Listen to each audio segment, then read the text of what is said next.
time to deal with liars.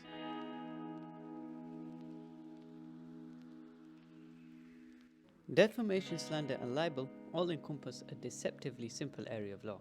Now this video we're going to dive deep into the law, and we're going to dive deep into an example which is currently taking the world by storm, so stay tuned. So what is defamation?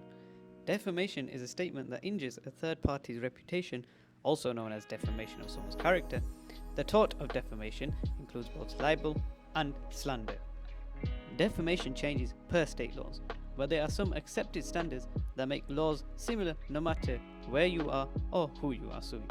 Generally, in order to win your lawsuit, you must show that someone made a statement. The statement was published. The statement caused you injury. The statement was false, and the statement did not fall into a privileged category. Now let's take a look at a live example which is currently ongoing in the United States itself. Johnny Depp and Amber Heard. What is the defamation case all about? Johnny Depp launched the defamation case against Amber Heard in 2019 after she wrote an opinion piece published in the Washington Post in December of 2018, in which she described herself as a victim of domestic abuse and thereby implicating him as an abuser. Depp's lawyers claim the article falsely implies that Heard was physically and sexually abused while she was married to the Pirates of the Caribbean actor. While her article doesn't mention Depp by name, Heard writes, 2 years ago, I became a public figure representing domestic abuse, and I felt the full force of our culture's wrath for women who speak out. Another concept from domestic violence research that may prove more useful to our understanding of this case is called DARVO. DARVO stands for deny, attack, and reverse victim and offender. The perpetrator or offender may deny the behavior, attack the individual doing the confronting, and reverse the roles of victim and offender, such that the perpetrator assumes the victim role and turns the true victim, or the whistleblower, into an alleged offender. In this case, both Depp and Heard claim that they are being falsely smeared in as an abuser by the true abuser. If one of them is telling the truth, the other is engaging in classic DARVO. But which one?